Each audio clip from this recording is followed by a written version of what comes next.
Welcome, everyone, to another fabulous episode of the Infinite Star Connections.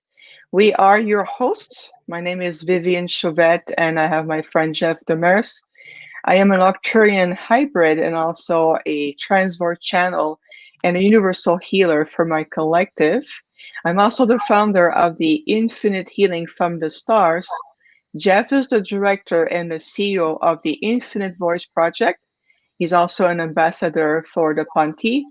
We're both ambassadors of our beautiful stellar civilizations. And today we are thrilled to have amazing guests on our show, Holly Mary. Holly, welcome to the show. We're very happy to have you. And allow me to properly introduce you. You have a very impressive background, and I'd love to share with everyone if that's okay. Um, I love the way Holly works and imagining to identify the exact thing that has been holding you back, to unblock the negative energy, trauma, or belief system preventing you from moving forward. This is what fuels Holly's passion for helping others. Holly is not your average hypnotherapist and soul coach. She has designed a system that delivers real results quickly and effectively.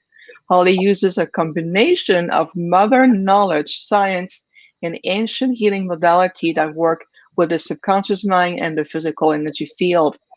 So I see that many people seek Holly help, whether it's emotional clearing, whether it's trauma, anxiety, depression, and I believe, and also understand, Holly, that you work with as a shaman to work with your clients. So I we can wait to dive into that conversation. So just let's dig in. Holly, welcome. Thank you so much for having me here. It's a real blessing to be here and to be on your show. You guys both hold a lot of energy. So I'm excited and grateful to be here and to share. Oh, that is fantastic. Uh, I don't know about you, Jeff, and everybody watching. I cannot wait to hear more about you. So can you share about yourself, a bit in your background, what you do, Holly? Yeah, absolutely. I think it's really important to backtrack even to the point of why I got into this work, because it literally saved my life. I'm not going to go into every gory detail, but I grew up very sick as a child. Mm. My mother had multiple miscarriages. And so by the time I came around, she had to be shot up with unknown stuff. And then there was an emergency C-section. And long story short, I wasn't breastfed. So I just kind of came out of the gate a little traumatized. And so I developed really severe digestion issues, which obviously leads to depression and brain fog and everything else. So my whole entire existence through school, I wasn't a great student. I was bullied. By the time I hit puberty, I was hit really hard with systemic acne. So I was even more bullied on top of going to a fear-based Baptist church. So by the time high school hits, I'm suicidal. Like, just forget about it. There is no reason to live. Nothing I do is going right, and I'm going to go to hell anyway. So it just was end of the story. And somehow I just pursued through everything. I became a massage therapist, and I was still very indoctrinated by the fear-based Baptist church. So most of my clients were blue collar workers, right? It was just massage, no energy, no spirituality, just purely physical massage. And is what I begin to notice is that people weren't just coming in for massage therapy, they were coming in just to be heard. So I kind of got to the point where I was getting so sick, I just walked into a health food store one day and said I needed help. And they gave me the card to a shaman, right?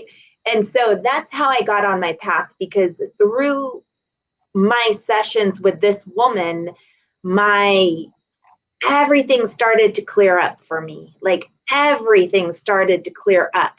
My depression, it took a while, but my depression, my digestion, my fear, everything started to alleviate. And that's how I got into this work, because nothing was helping me. I did everything. I did everything. Nothing helped except the shamanic work. So that's why I'm carrying this work out, because if I was so far at the end of my rope and this turned me around, then it can help so many other people. So aside from doing that, I have a lovely 12-year-old son named Phoenix, who I adore. So I'm a mom. We love to bake. He loves Legos. He's really good at BMX. So we do a lot of traveling with that. And when I'm not working or being a mom, I'm very athletic. So I am either on my paddleboard or in the snow or hiking. And with the amount of trauma that I work with, that's sort of my sanity right there. Outstanding. Beautiful. Thank you so much. I love the way you were able to share such a really very rich background experiences from, from your mother, you as a child growing and leading you to this path. And I love the way you allow the passion that you carry in you to be able to help others. So, and I'm gonna really personally, I can just speak for myself right now. I can't wait to hear you more talking about, the shamanism part and how you explore, how you learn from it. Because I'm more galactic and interdimensional, so I love to hear about that new ways of helping others and improving people's life, right? Look at yourself, a beautiful mother enjoying life, healthy and connected and gifted. I love it. I get goosebumps. Thank you. Thank you. So through my experience with my teacher, and she's an amazing teacher, but she would jump right into the session. And so being in the Western mind, it's like we need more than that. So my work has gone really psycho-spiritual. And is what I do with a person is I really focus on whether I'm working remotely or with a person in person. I'm testing out their chakras to see where the energy is trapped. So I'm using a pendulum, and so they can tell me their story. They can tell me whatever they want. The pendulum's going to tell me what age that or where that energy is stuck in the body. And from there, we do the clearing in this lifetime. And I, like 9 out of 10 times, I'm going to do a soul retrieval, even from this time, like with the inner child, reclaiming that innocence. But once we do that clearing, that's when we can drop into the past lives. And it's been really interesting lately, because the work has just gone to a whole new level in 2020. So I'm getting a couple of people that are getting, when we do the past life soul retrievals, they're actually retrieving their violet flame back into their heart as a soul piece, that's huge. And that has never happened until recently. And another thing is that I've sat with the Caro Indian a lot. That's where my lineage comes from Peru. And they were the mystics. And they say that as we ascend, we close our first 3 lower survival chakras and anchor our heart as our root.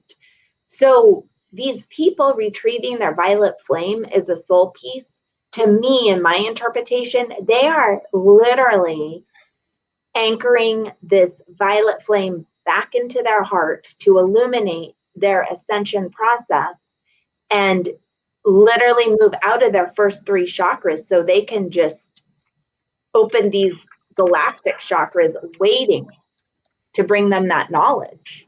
How long have you been doing this? When was the first time you started? I started this work in about 2008. So I've been a massage therapist since 1998. And then I started this work in about 2008. And I did probably 100 sessions before I started charging. Like I would just work on people for free, maybe not 100, but I did a huge amount. Like I would work on all my massage clients. And so the work, it evolves, and it almost evolves in like stepping stones. It's very interesting. Okay, so you got a history of these people, and now you say that you can see a definite change and everything. Does that coincide with 2020? What doesn't coincide with 2020 at this point? Well, because there's a reason why all this is going on. It's been accelerated in 2020. Yes. So this is what else has happened in 2020. Okay, this blew my mind. I have 2 clients. One I worked with a couple of times, right? We had to do a ton of like this life clearing. And then this gentleman calls me for a session, and we're doing the session, and I want to keep his privacy, but I always give like a power animal and a light activation and, you know, some tools to energetically anchor in this work and visualize. And he's like, I don't need that anymore. He's like, I don't need this. I don't need that. And I'm like, okay. So when I brought in the part of what we call an illumination, when we bring the light in after we do the clearing, the gift that I brought in, or that spirit was guiding in, spirit kept telling me eternal. And so then my ego gets in the way, and I'm like, well, what do you mean eternal? That sounds so biblical. You mean internal? You know, so I'm going through this whole power struggle in session, and spirit's like, no ding dong, eternal. So I said, okay. And so I gave this client this eternal gift, and I didn't understand it. I didn't understand what was going on. A couple weeks later, I had a brand new gal come in, and it was the same thing. I went through the same scenario with spirit, the same power struggle with spirit, eternal, eternal, eternal. And I said, I don't understand what's happening. And I know we're accelerating right now, but within those sessions, this was brand new. And so like 2 weeks later, I just get the big aha moment. They're not coming back. They're not coming back into the third dimension. They're going to live out their life in the third. They are not coming back. And it just blew my mind. Okay, here's another question. When you say ascension, okay, everybody is under the impression that ascension is a beautiful, wonderful thing. It's a fantastic thing to do. I know that it's not exactly like that. You know, you can ascend, but it's not going to be this, you know, Willy Wonka factory thing, you know. It's going to be different for different people. Well, I've definitely eaten a lot of chocolate this year. We're in the same club, you and I. This year has been just, oh my gosh, this year has just kicked my butt. And, you know, I know Jeff knew at the beginning of the year, my son and I got trapped in Peru when the borders closed. And it has just literally been one thing after another. So I think with these 2 people, I know there's a lot of different kind of ideas of ascension. To me, when they're getting the eternal gift, and it's just what spirit downloaded me, they're literally moving on to the 5D after this. After this physical lifetime, they are literally moving on to the 5D. They paid their dues. But yes, I think 2020, well, I know we are in that crucial point that if we don't do our shadow work, we're going to have a hard time moving forward. Okay, now when people ascend, does that mean that they can come back to the 3D and relive whatever they got to do again? Is that also ascension? You know, I would like to think in my own mind that once we ascend, we're done in the 3D. And I've heard so many different concepts. I have heard so many different concepts. I would like to think that once we've lived here enough times, we finally get it and we can move on to those upper dimensions. We don't have to come back here. Have you had a glimpse of the 5D? I have. I think so. Yes, I think so. Yes. Would you like me to share? I would love to hear your impression of that. I'm going to measure it against mine. Okay, so I was in this one journey, and I was taking a Michael Harner class, and I was in this one journey, right? And ironically, it was the only journey that didn't record. This class was all about recording our journeys and finding the shamanic experience. Whatever happened, and I've been out of body. I'm not saying I do it a lot. I've been to the crystal worlds. I've been to the underworlds. I've been around, right? But this one particular journey that I did, something happened, and I went up into the upper world, and I usually go to the left, which might be reversed the way I'm looking at it. But anyway, I went the other way once I got up to the upper world, and there was a campfire with two Native American elders, a male and a female, and the grandmother gave me some tea, and the tea, I could do anything I wanted with the tea. I could come back out of the journey, or I could do whatever I wanted. So I decided to blend in with the smoke of the campfire, and I literally popped up out of my body into the fabric of life, looking down on earth, and I could feel all the pain and trauma of the earth and the collective, and it just cracked me wide open. So and I know that's not super esoteric. Like, I've been on ships, I've been in the underworld, I've met my Caro shaman in the underworld at Lake Titicaca through a Vimana. I've had like all these experiences, and I know that one doesn't sound that profound, but when I went up into the cloud of smoke, I literally was woven into the fabric of life of unconditional love, and it rocked me. It rocked me. I know you never want to leave that feeling. Once you get there, it's like, I don't ever want to leave. Right. But it was also very painful because I could feel just like the pain of the earth just like jamming right into my solar plexus.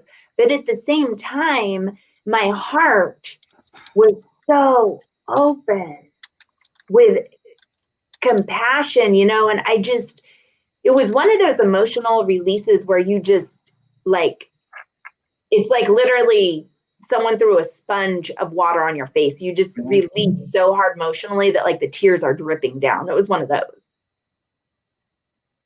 Interesting. Mine wasn't quite that emotional, but it was similar. And we just seen different ETs everywhere.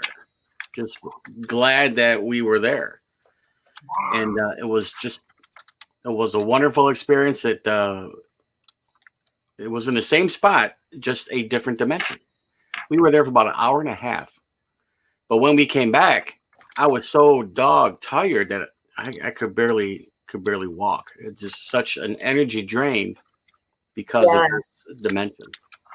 Yes. Yes, absolutely. And, for me,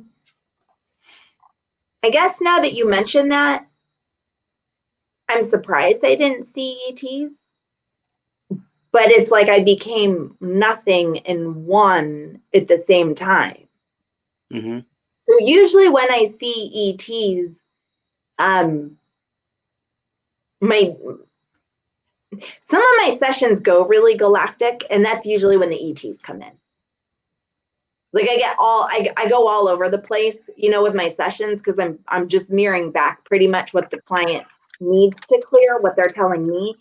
And then that's when the session will go wherever it needs to go. But I recently started working with a gentleman, and we just went all over the place. And it's so amazing to link up with these ETs or these beings from other dimensions, and just it literally activates your DNA. You literally feel different after these experiences. That's absolutely correct. Yeah. Now, I got another question that recently you did two at the same time, two regressions. And, I always wanted to hear more about that. If you can, without violating any, client privilege thing. Absolutely. So here's the deal on that. So This is going to be good.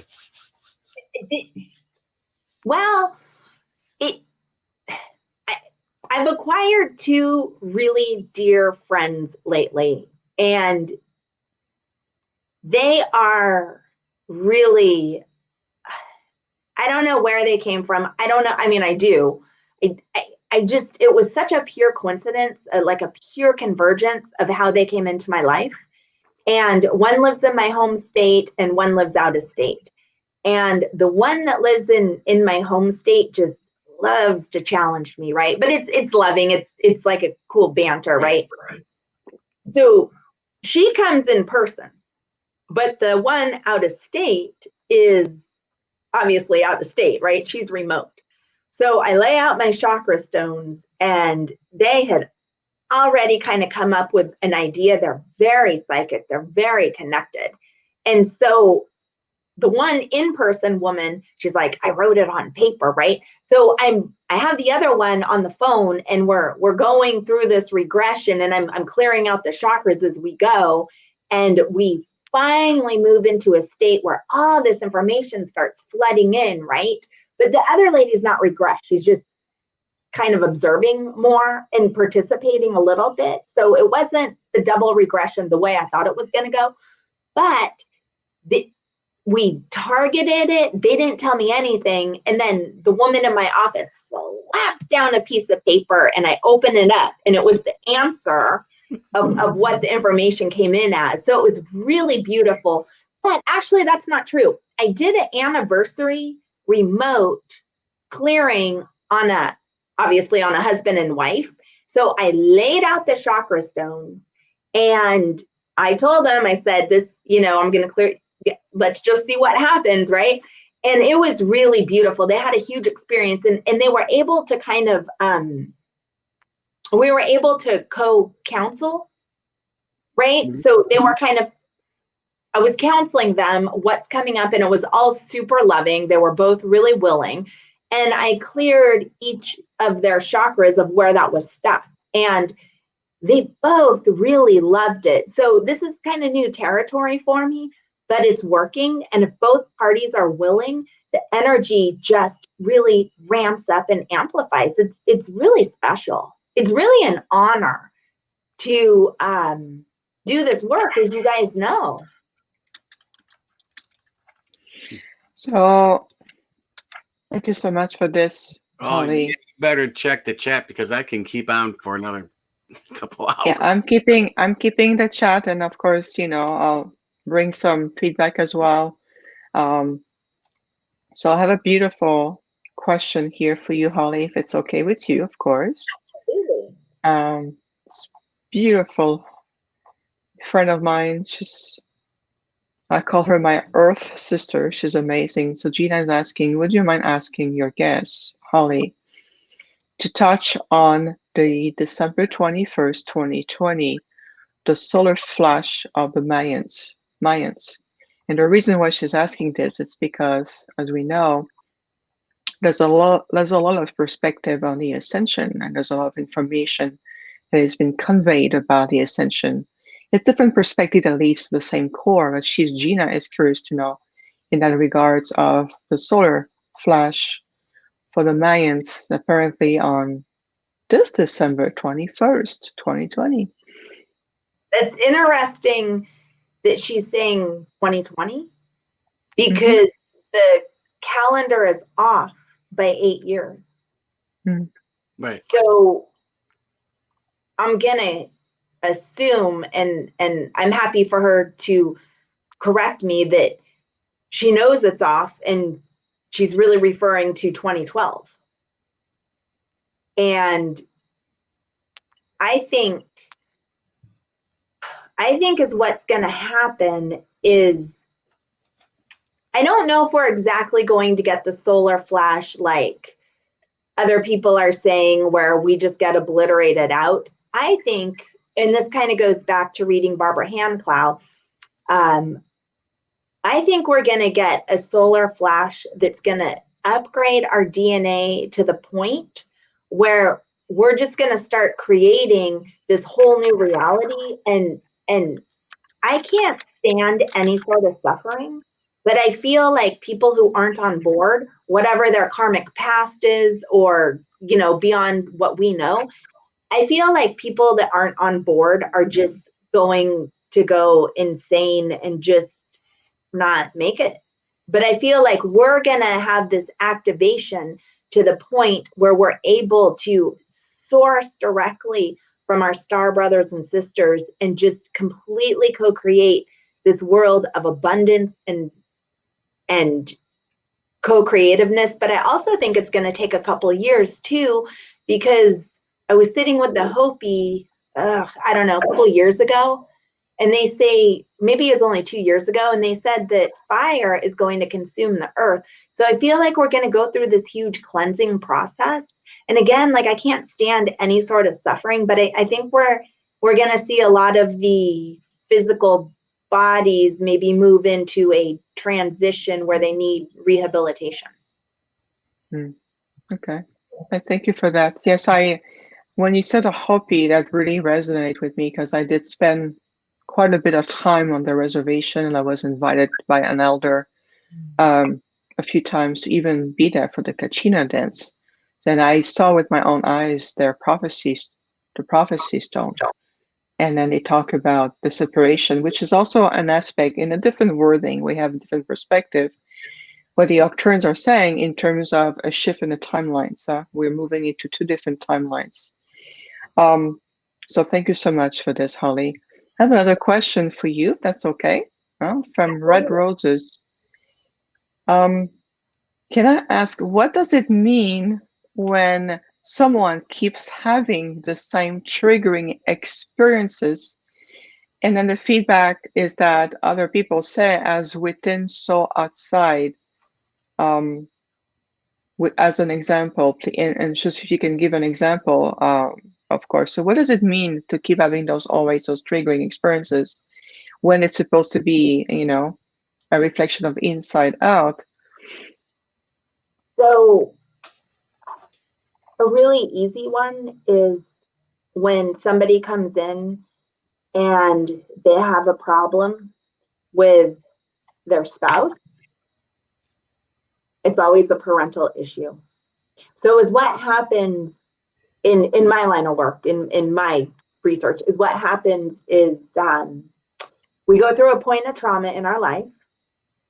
And I just want to specify, not all childhood trauma is sexual trauma. Right. Anything, I mean, people it's such a trigger word right now, right? And I've had people come in before, and I really want to be clear about this, freaked out that they've been molested because they're having some issue, and they feel like they blocked it out of their mind because of everything going on right now. And it's like, no, it's not always that. So childhood trauma could be your parents fighting. I had one person get locked out of their house when they were 3 by their sister. They never felt safe. So what happens is we get this little, it's like creating a fractal. So we get this imprint of, say, abandonment on our second chakra when we're 9 years old. We get, because our parents got divorced, so we get an imprint of abandonment. And then we just move through life. But the abandonment keeps coming up because it's a fractal. So the fractal just keeps replicating. So whether it's this life or a past life, you go down in to wherever it's being held and you change the fractal. You change the fractal into something that's going to serve you. So a lot of times that's inner child work with what I call a DNA activation. And then that changes the fractal. So then the fractal can't repeat anymore. Can you see that fractal in the person's etheric body? I know I can't see it. No. Sorry, not the right answer, but no, I can't see it. I just Can you see it, Vivian, when you do your healing? Can you see that stuff? Yes, I can. Because we work in holographic, we have a different approach. Mhm. We work in holographic and a quantum field. So I work with, as you know, if you know the Octurnes remotely a little bit, they're extremely expert at what they do. They're a very advanced civilization. So being hybrid, I'm genetically built with their abilities. So when I can see the fractals, I can even see how the timeline interact with the person and we upgrade their hologram. This is how we speak. But I honor also the way Holly presents it because it helps, on so many levels. We always says, and that's one of the phrases they gave me recently is, ultimately all road leads to source, right? Whether you do it this way or you're doing into the holographic field the way we do it. But ultimately it's we are going back to the oneness of source. Absolutely. So and there's a lot of people, not this audience, but there's a lot of people out there who haven't had that awakening to believe in the Arcturians or the Pleiadians, right? And so a lot of people that are seeking this healing because they know on a subconscious level something's not right, like nothing's helping at this point. I get to be that bridge. Right. You're the first line. You're the first line of defense.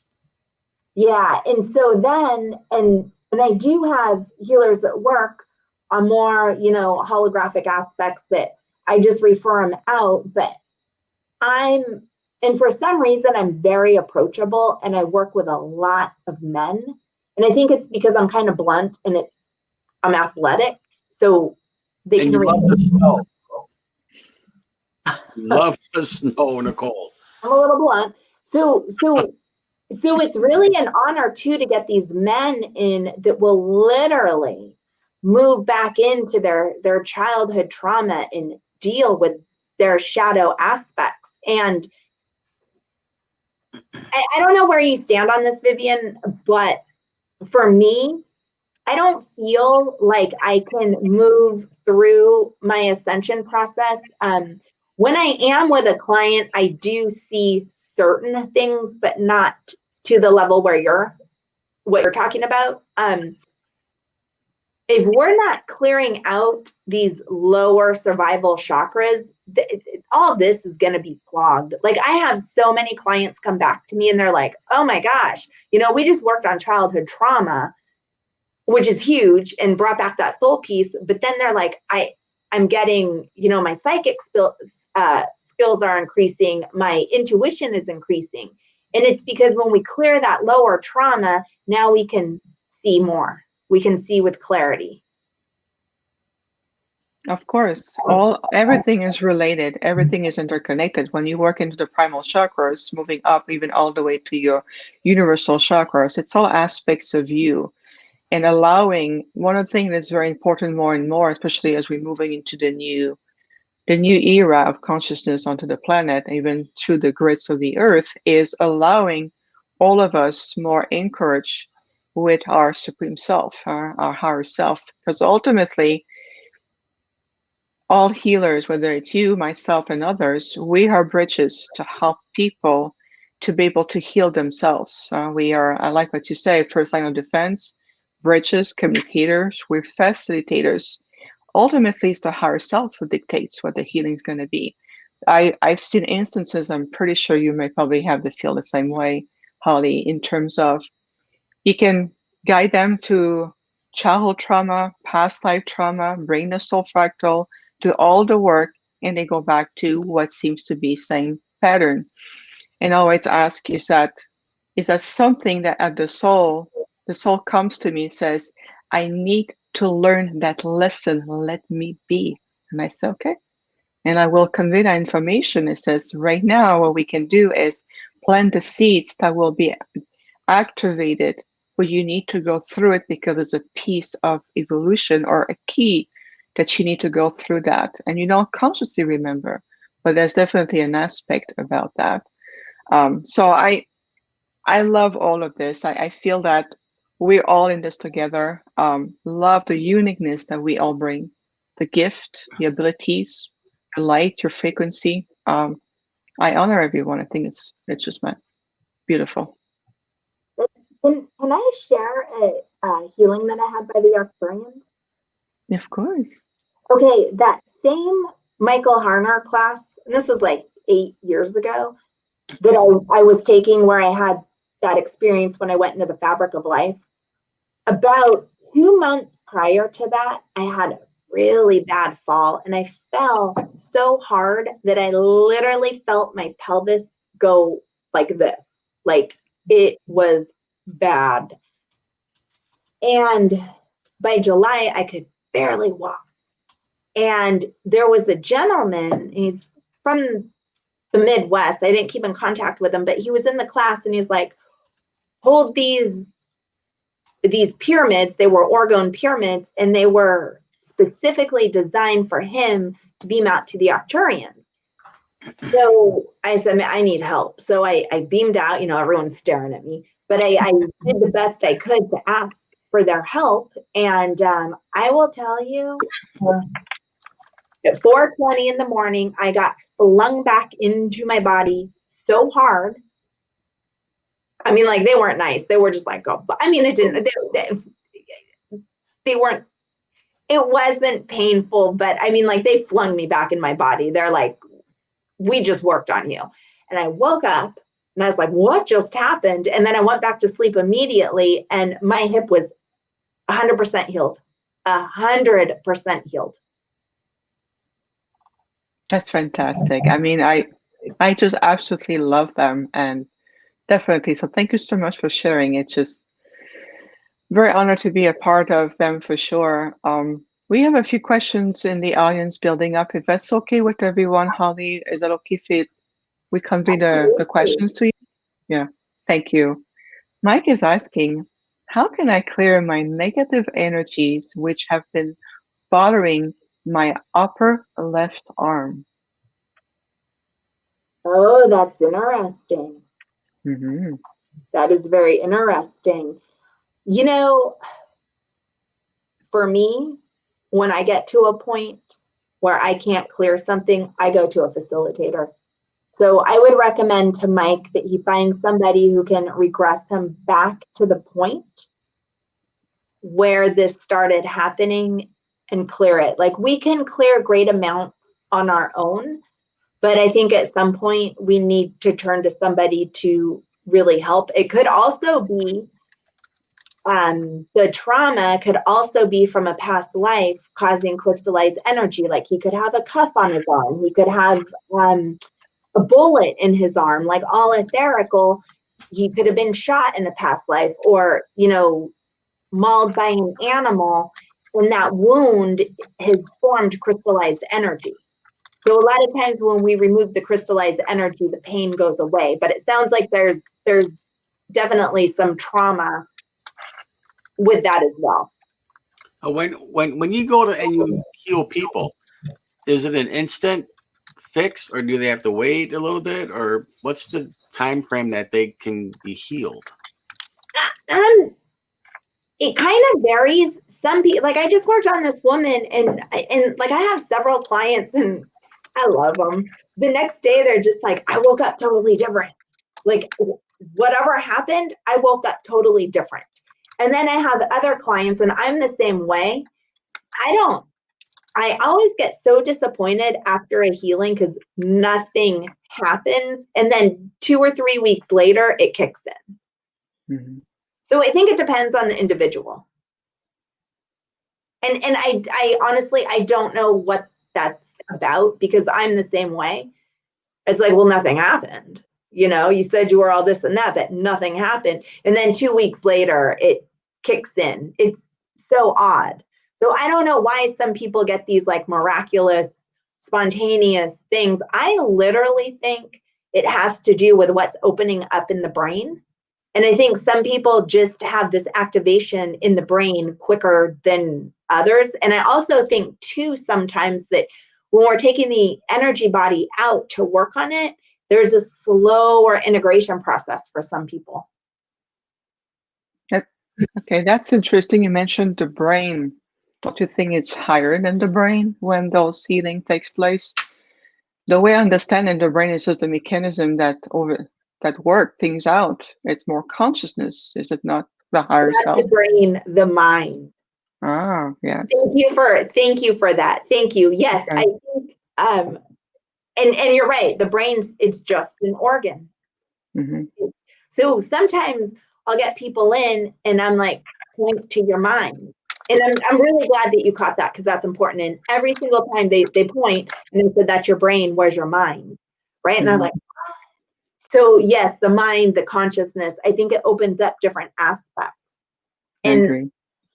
yeah, I don't know. It's really interesting. Some people have a really rapid change and others, it takes a couple weeks. Absolutely. Absolutely. And I'm sure you've seen it over and over again that, like you mentioned, it can be like saltity of changes. Sometimes, I'm sure you've seen that as well, that healing will address other needs that, oh, my back is hurting or my lower chakras are plugged. And you will see that the healing or whatever needs to be taking place is actually deeper than what it's been on the surface or what a chakra is plugged or what the body language is telling you. I've seen that multiple times where it may go through stages over time, and then deeper roots will come to the surface. And I've seen people going, I've been feeling depressed for the last 10 days. I'm like, okay, what is something much deeper? It's coming in, and the feeling or the expression of depression is leading you in the new directions. So I found it fascinating. I'm sure that when you work with people, you must see all kinds of different activation results, transformation stages of clearing and healing during the process as well. Absolutely. And another big one is, and I'm sure you deal with this too, is the ancestral line. Like Hmm. when someone comes in and they're like, my family has heart disease. We have hereditary heart disease, right? And they say it with such conviction all the time. And Hmm. it's like, well, one, let's not make that conviction. And two, let's travel back and find out where the ancestor had their heart broken. And it's amazing. So I have a certain way where I put my clients in a safe family tree, and then, I invite the ancestors in, or they do, all the ones by free will. And it is amazing the information that comes through. I mean, and they'll tell you like, oh, my heart broke from gambling and I lost my family, or, you have diabetes because all of our meat was stolen and we could only live off starches, and it messed up our DNA, and now we're malnutritioned, and it just kept trickling up. And it's so amazing to invite these ancestors in and hear their trauma and what needs to be cleared. And then the gratitude, it's like the ancestors have been waiting for us or waiting for that family member to clear them. Absolutely, absolutely. It's fascinating to travel to the timeline and see either ancestral part or aspect of the client self embodying different roles and how this role can be also redefined and to bring them at a soul console and says, okay, have we fulfilled our roles for one another in this lifetime? Have we been successful to heal and resolve any karmic residuals or any trauma that we have gone through together? And we change the roles for one another. So that is amazing. I'm sure, Jeff, you must be having more questions for Holly. So I'll Yeah. let you go ahead and ask. Have you ever done work on somebody from another country? And is it the same outcome? I have. Yes. I was scared to death because I didn't think it would work. And it worked amazing. I worked on a client several continents away. And, it's really cool because sometimes, more times than not, you're literally on the journey with the client. And it is such a great experience. So the first time I worked with somebody out of the country, it was a really far away country, right? So then I start getting the whole, even though there's no space time, you want to make sure the client gets a result, right? And so we did this really powerful soul retrieval, and it's like, boom, we were just right there together. So yes, I have worked on people in other countries. I did a really fun entity clearing in Saudi Arabia, and that was really interesting. I've worked with people from Canada. So yeah, I do work with people, outside of the US. Do you have to get permission from their soul guides to do all this stuff, or you just go and do it? I always get permission from the person, and we always do everything by free will. I get a lot of people inquiring, like, can you get my ex back, or can you work on somebody without them knowing? And I always say, no, I will not do that. We can do that, obviously, as you know, but I will not do that. So when I'm working with somebody, I'm really mirroring back what they want. I always ask permission, of course, just to get that verbal contract. But I have found in my line of work, if we're going to go galactic, we're going to go galactic.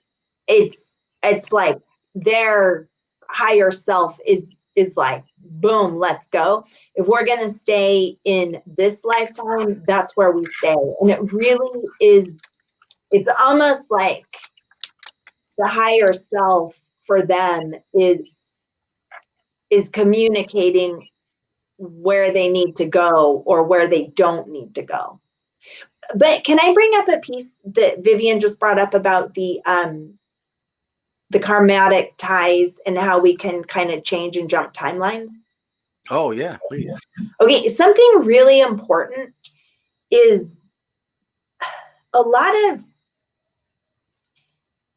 and I want to be careful, I want to tread softly, but a lot of people get these amazing past life readings, and they're so full of information, but they're not getting the clearing or the soul piece or the contract rewritten.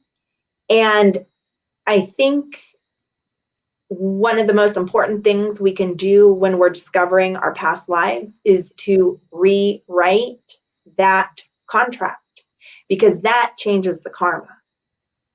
When you rewrite the contract? Pen and paper. No.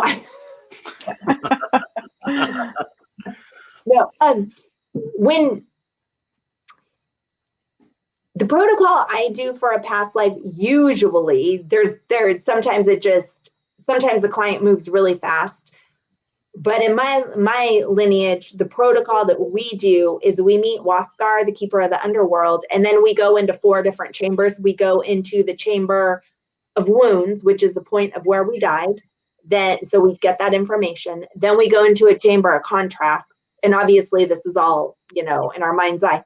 We go into the Chamber of Contracts and we find what that contract was, because the ego is going to protect you in that point of death. So the easiest one is, I was crucified for being a healer, or, I was burned at the stake for being a healer. So if I heal, I will die. That's a really common one. So we make a brand new contract.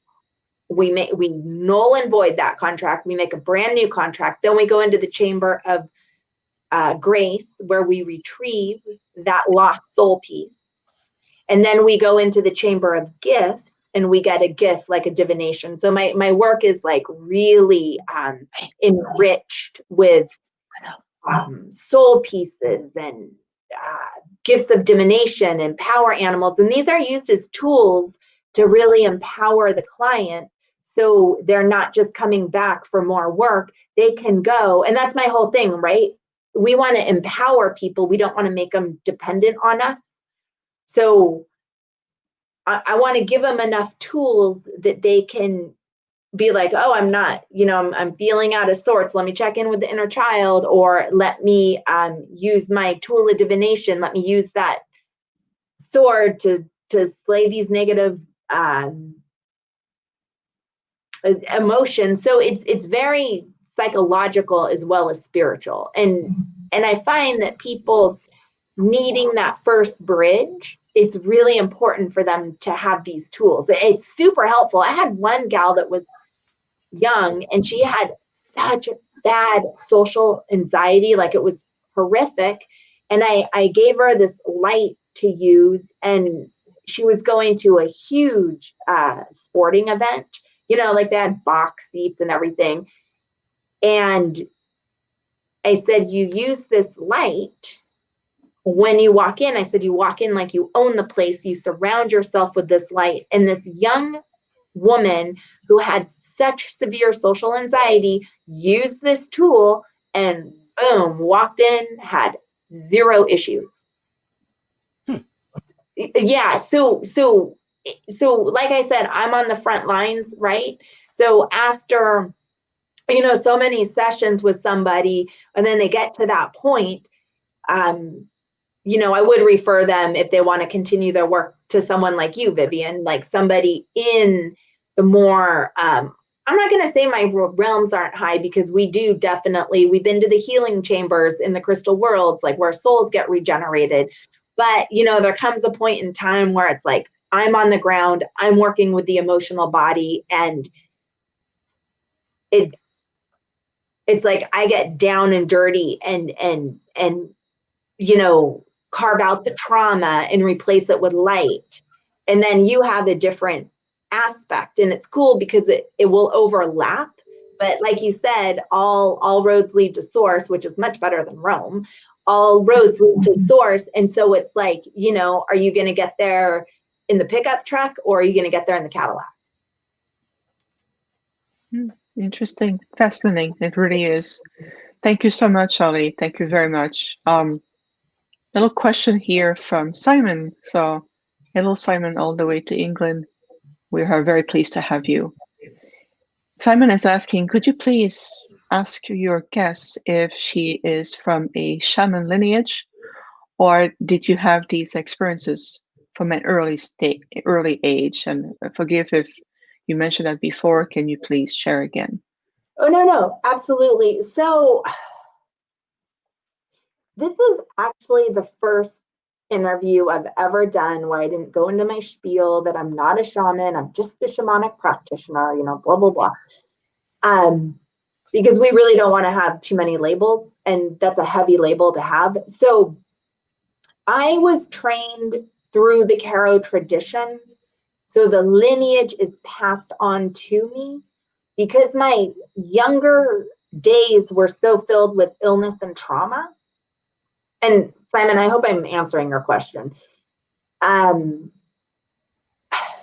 didn't have these experiences, but I had this weird innate wisdom inside of me that was really far ahead of the game. Like, I remember being 7 years old, 6 or 7, and this was back in the 70s, telling my grandparents that they can't use paper towels, they can't use paper cups, they have to recycle. And I like, or they have to use, cloth and glass cups. And then I do all the recycling. And I had this really keen sensitivity to animals and animals that were like not treated well. And the other weird thing was when we had the gas crisis, I knew our cars shouldn't be running on gasoline. I was like, our cars are so archaic, but there was nothing, I don't know where this wisdom was just coming through me. I did fly when I was younger though. Like I did fly and I could never fly again. So these experiences, I didn't really start opening my third eye until I really started getting this training into this work. But as we say, I didn't learn anything. I just remembered what I had forgotten. Mm-hmm. It's very powerful, actually. I love that we are reopening ancient memory connectors and being able to activate part of our own inner archive of knowledge. And that knowledge is something that you have activated in this lifetime. So it seems to be able to be of service. I think it's wonderful. I think it's really wonderful. Thank you. And, it's the more we clear that trauma, the more we're going to see through the deception of what's going on right now. Mm-hmm. Agreed. Without getting political. Right. Absolutely. No, I absolutely right on. And this is part also what we're come to do. We come to be able, this is what I like to say, clear the weeds out of your inner sacred garden, and then your medicine wheel will be even stronger. And it's an analogy, but I think it's a good image to bring that we can all relate to. It's like maintaining a garden. You are the sacred gardener. You are the guardian of that sacred space. And if it's overshadowed or underneath it, overrun by weeds or aspect and no longer serve, whether it's from past timelines or incarnations or childhood or any aspect of in the soul reintegrating the body in the wound, having already an impact at that level, and then carry that all your life, it will affect you as a conduit. And oftentimes, people ask, oh, I wish to see more. I wish to be able to hear and activate my intuitive psyche. And you go, great, let's get you clear. Let's get you open so you can receive more light. You can hear the language of your soul. You can receive, activate, ignite your inner gift, right? It makes perfect sense. Yeah, and I don't think you or I or Jeff or anybody out there can stress that enough. Sometimes I'll tell clients, it's like they're like, I can't see, I can't this, I can't that, I don't feel connected. And it's like, it's okay. It's okay. You're just like a light bulb that has been caked. It's been out in a dust storm and it's been caked with dust and dirt. And we just have to clean it. We just have to clean it off. And it's that energetic sludge that keeps us from those upper gifts. I got a question, which was asked of me just a little bit ago. What can you describe what a soul coach is?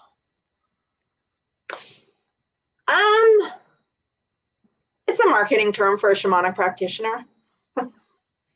I love it. I love it. I actually work with a lot of professionals, and I recently rebranded. So before that, I was a shamanic practitioner, and there's a lot of fear around that, and there's a lot of fear around that. But once people get to know me, and we can talk the same language, or kind of bridge our different languages, there's a big shift. And so, but I also do hypnotherapy. So if somebody's completely not spiritual, but they just want to lose weight, so I I kind of just branded to like broaden my reach to people. But my main thing is the shamanic practitioner. And some people just call me, like I do pendulum sessions. We can find out your star seeds, stuff. So I do like an array of different things. And some people don't want the energy work. They just want to talk. And within that conversation, they will actually have a shift. Got it. Yeah, some people just want to just break the ice, and from there they'll tell you exactly more of what they want.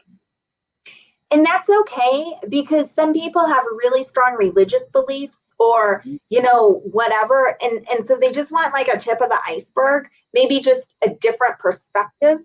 And I'm not going to disrespect anybody's beliefs, so it's like, hey, you just want to book like a 30-minute session to just get a different perspective, because I'm really good at showing people an issue through like a different lens, I guess you'd say. And then people just gather that information without any energy work or whatever, and they just apply it to that situation and they can make a shift. How long does it take, as a general rule, of a typical session? So new clients I work with for 2 hours, because I want to hear their life story. Because what I'm doing is I'm not going in holographically like Vivian. I want to get their story. I want to hear about everything that's going on. So for a whole hour, I'm getting their story, but I'm also getting them comfortable enough to trust me, right? Because the more they trust me, the deeper they're going to go, the better the results. So as they're telling me their story, I'm listening to threads, and especially on the phone, I've gotten really, really aware of little subtle voice changes and little cues in the voice. And especially the biggest telltale is when someone's telling me like, oh, well, my mother, but, and then they divert and go on to a different subject. Bingo. You have to trail them right back to what they were about to say, right? Because I'm listening to what they're not telling me. So I'm going to work with somebody for an hour, just getting their story, and I'm taking notes and I'm connecting dots. Then we do the deep dive. We get into the energy aspect of it. So I have somebody with me for 2 hours. Have you ever worked with somebody with multiple personalities? Yes, I have. Explain. Well, it's usually an entity. Okay. It is usually an entity or really deep-rooted trauma. Oh, is that for me? There is usually deep-rooted trauma that's causing that multiple split personality almost. It's so all the way back to the Egyptians, they would do certain things with their children to create this compartmentalized personality split. So you can wear these different hats, but trauma does that too. So a lot of times it's either trauma or an entity. So I do a lot of entity extraction too. Can you identify which is the entity and which is the person? Mm-hmm. Yeah, so we go through this protocol where the entity will actually come out and talk, and then you got to figure out too if it's somebody's thought form or if it's really a entity. So there's certain ways, and then you can figure out what it is when the person's regressed, because the entity will actually come out and talk to you. And then sometimes it's a fluid entity in the body, and you have to like rake it out with your fingers of light and send it to the light. And it can be really tasking. And I would assume that you protect yourself before this all happens, right?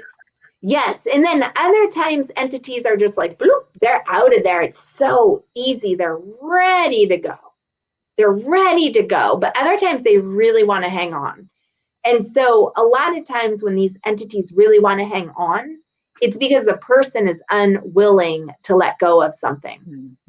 They're still doing something in their life that's drawing that back in. So when I do a session, I open sacred space, and then I we do a little thing where we lock our wrists to keep the entities out. And then we're always putting the entity into the light. We're not just banishing it so it goes on to somebody else. We're literally moving it into the light. Good. Good. Oh, yeah. That's important. Somebody banished an entity in my hometown. They are kind of in the industry, and they banished an entity, and it jumped onto somebody else, and that person got shot by the cops because it made that person go crazy. So we have to be, anybody doing this work or anybody beginning to do this work, never just banish an entity. Make sure you're calling in your angels of the light, putting it in the light. Make sure it's all the way gone. Like, do not just ever banish it out. That can be so dangerous. Let's just also, if we may, add a layer that let's remind everyone that we all are very powerful being, and to step into your light, remember that you are a very powerful being of the light first and foremost, and that's the 99% of you, and only the 1% of you is in human form. So I like to add this layer because I felt a little bit of fear energy.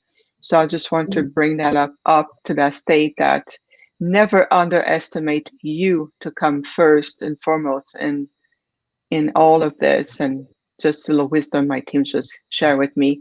Holly, if it's okay with you, and Jeff, of course, we have a question for you in the audience, if that's okay. Absolutely. Thank you. So Divine Fractal is asking, would you ask Holly if you are comfortable, Holly, of course, and about talking about your main guides, your guides? It's very interesting. I feel like I'm a person that gets direct downloads. Mm-hmm. I know that I have guides because I would not be doing the work that I do. But for some reason, and I've asked for them to show up, I've begged for them to show up. For some reason, I just get a download. And I know they're with me because I would not be able to do what I do. But when I really try to link up, it's just more of this really bizarre download. And I'll get these downloads during the day or when I'm talking with a client. And it's like, man, I wish I had recorded that. The wisdom I just shared with that client, it's not coming from me. So that's been, and to be honest, it's been a little bit of a struggle because I always am asked that question, and then it kind of I'll just be honest, I almost feel inadequate because I don't have these guides that show up to me, but I know they're there. And sometimes I get thrown back into my body, or I just, my medical intuition has been super accurate lately. That's not me. That's coming from my guides. I did work with this really gifted woman, and she's like, oh, you've got guides and guides and guides behind you, helping you and assisting you. And I'm like, can you guys show yourselves? And they don't. They can't. They can't. Well, I feel like so many people can visualize their guides in their mind's eye, and I just get the big blank slate. So, but I mean, when you're well, and that's the other thing I've really struggled with. There are times when I feel like I've been drugged and thrown back into my body. I just wake up exhausted and I can't remember a thing. It's like I didn't dream. It's almost like paralysis. I wasn't even there. And, then you hear all these people, oh, I sat with my Arcturian gods of light, or, council of light. And I sat with the Pleiadians on this council and this council. And I have friends that I know I know they're sitting on these councils of light because they'll meet other people and they're having these same experiences. And I come back with zero recollection of anything. And I've just chalked it up to I'm too mouthy on the ship, so they mind wipe me. You're funny. Good humor. Oh, well, there's another beautiful question for you, Holly, if that's okay with everyone, of course. Gina is asking, is it possible to touch on out-of-body experience? I had a few, and it's really weird experiencing seeing yourself leaving your body.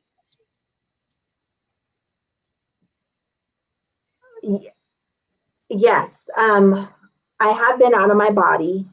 I've had several clients who move out of their body. My it's weird because you just have this knowing it's not a dream. It's such a surreal experience, and I think it's okay to go out of our body as long as we're not doing it to avoid trauma and as long as we're fully integrating back in.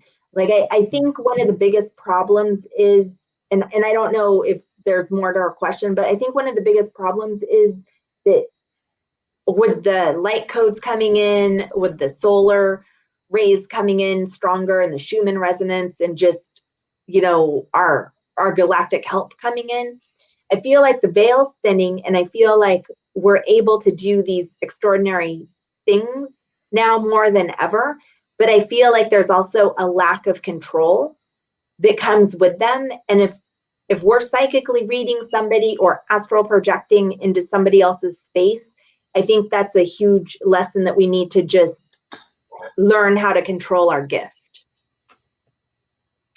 I like that. Self-mastery, huh? It's a big, big point here.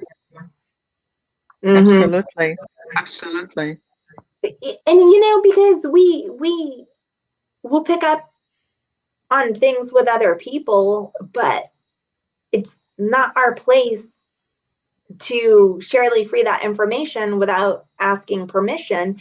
But I've noticed when it's happened to me or my friends, they'll feel very psychically attacked because they're literally being violated. Well, there's definitely different spectrum. Yeah, if you're not prepared correctly when you do that, you're opening yourself up to a lot of unknown energies that you will draw to yourself. Exactly. And it seems like there's a lot of guides showing up right now, obviously for my clients, not me, that aren't of the light. So, and people are just finding,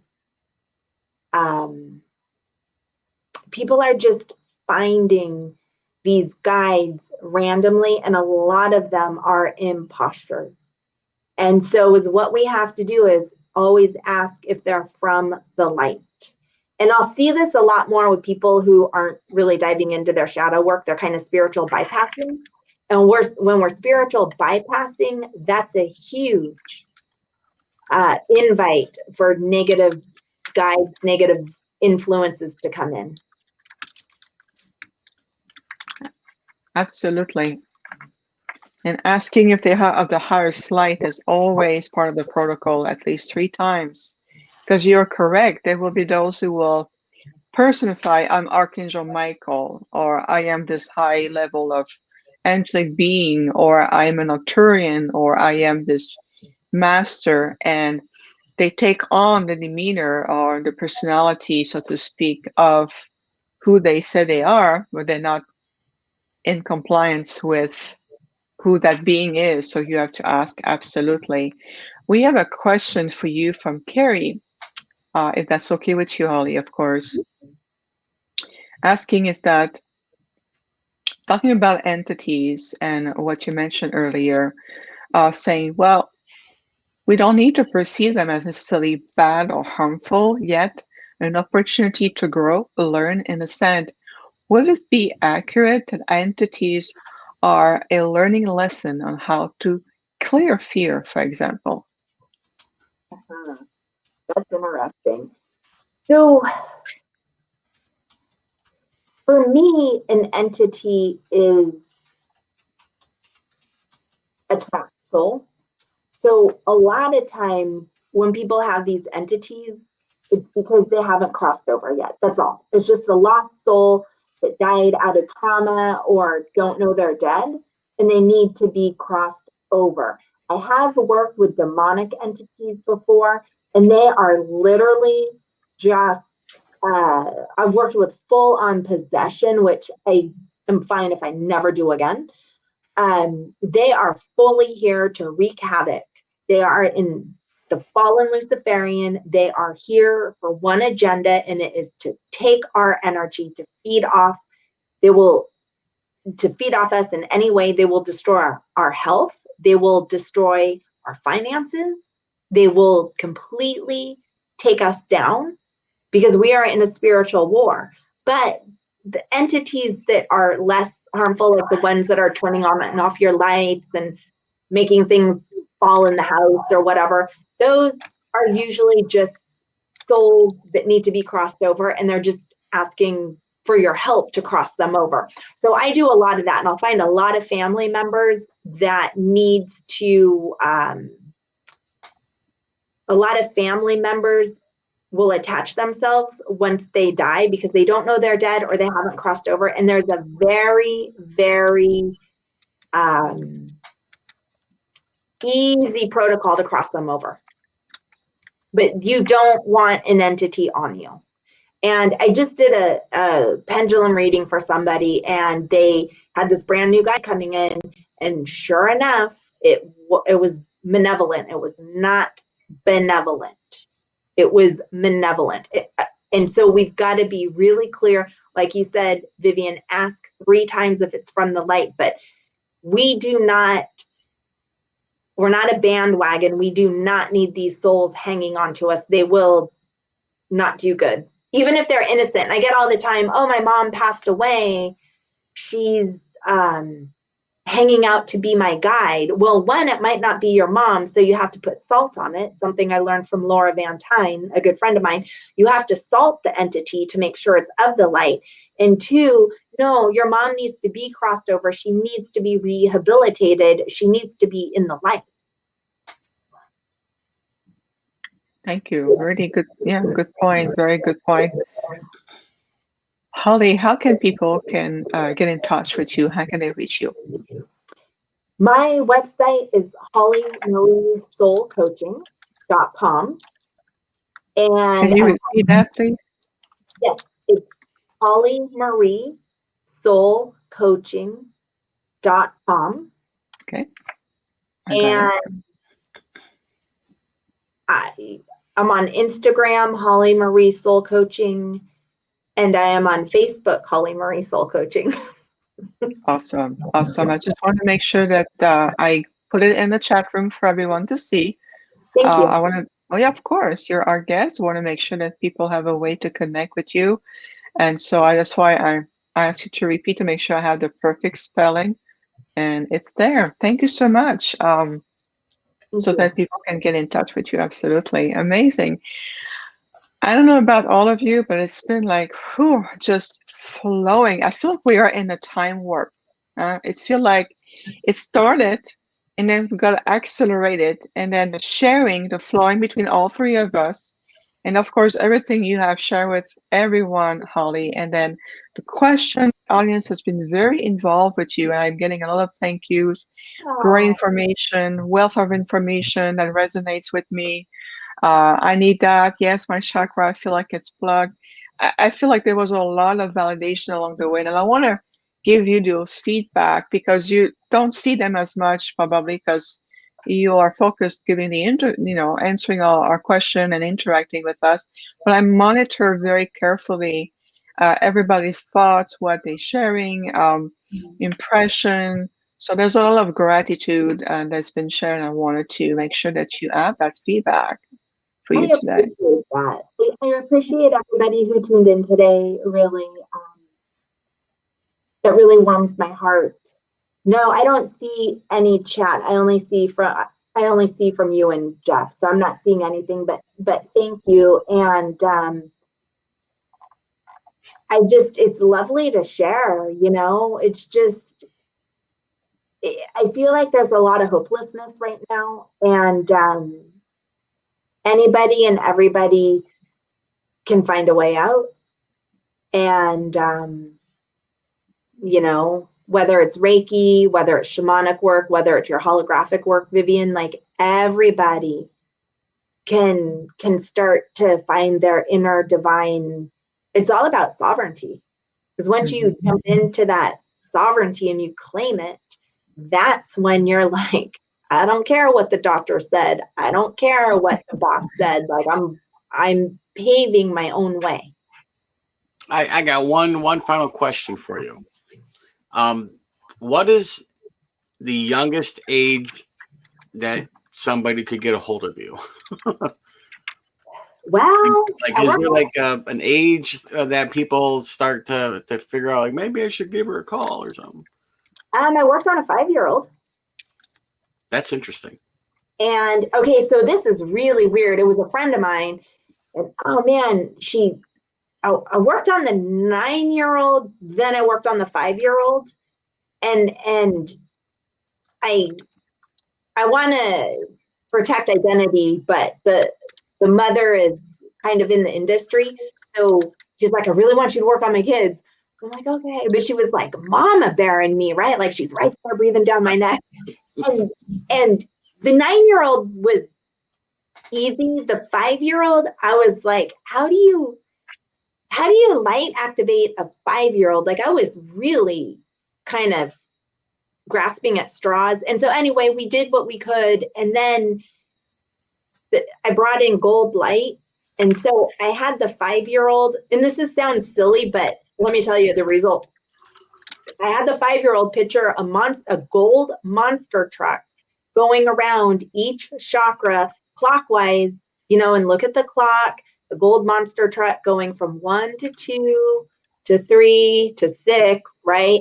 The kid went so deep, he started twitching, but the 9-year-old who was fighting kids and fighting, when the grandmother went to pick him up the day after, the daycare provider was like, what happened?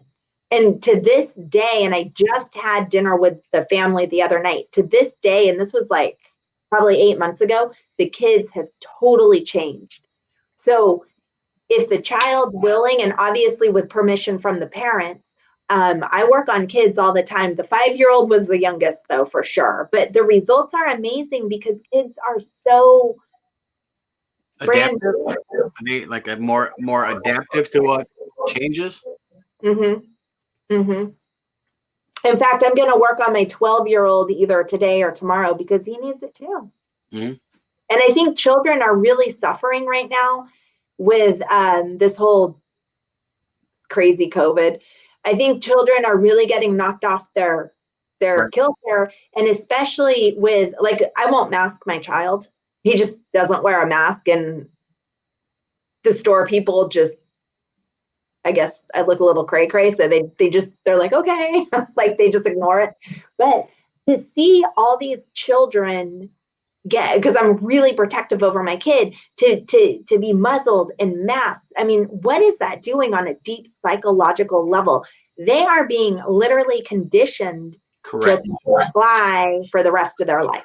Right. Except for my child. And it's good. scary. Well, let's keep it into the light, and I honor your gift. I honor your presence, and also definitely we're all in this together. And remember that again, we are very powerful, and we need to reclaim our sovereignty. And that was a beautiful keywords. We have about 6 minutes before the end of the show. I'd like to invite everyone for the clearing. And in fact, today clearing, it's been inspired by Holly. Will do the clearing all the way from the Earth Star Chakra all the way to the Soul Star Chakra. So if you would, everyone with us to wrap up the show with a clearing as we always do, make yourself comfortable. And then Perfect. Make sure your spine is supported. And if you would please just close your eyes for a moment. On behalf of our collectives, we are honored to have you and those who will join us moving forward on our path. So let's just take a few breaths, a conscious breath, moving into your body. Honor and feel the flow of your inner sacred life force moving to you and through you, directly from the endless source of the universe, moving to the spine, nourishing all of your body functions, cells, organs, systems, expanding into your energy field.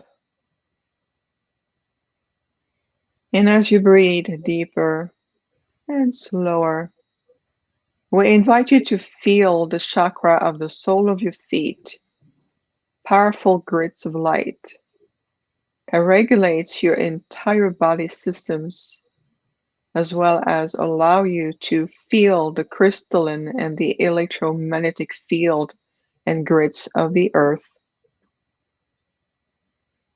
So imagine that you are breathing through the sole of your feet,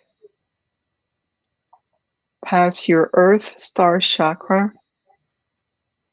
going into the crystalline grid of the earth, breathing into the new weaving of crystalline energy, and feel that this energy is moving up to your earth star chakra, back into the grids of the sole of your feet, moving up to the legs, to your root chakra, your sacral, all 3 points of your solar plexus, including your crystalline core of power, moving into your heart chakra, your thymus chakra to your higher heart, up to your throat chakra, center of communication, to your third eye of intuition, moving up to your crown, and we're moving 2 feet above your crown to your soul star chakras, and let the energy flow through your universal chakras. Remember to breathe deeper and slower, consciously, allowing this energy to flow, and moving down again through the soul star chakra, down the spine, and let to feel this energy creating a powerful sphere of light around you, balancing your entire chakra network,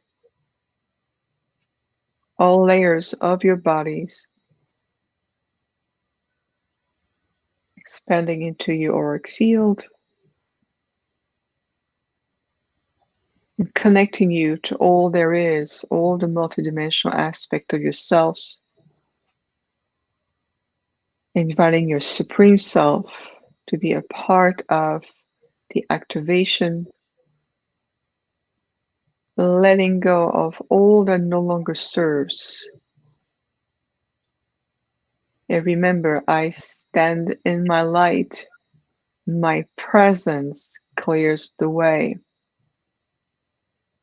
I stand in my light. My presence clears the way.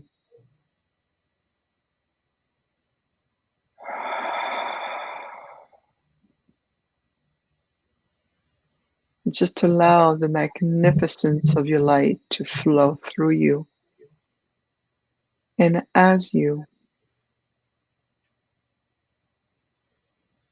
So let's take a deep breath to your heart, breathe into the nose, and slowly exhale to the mouth.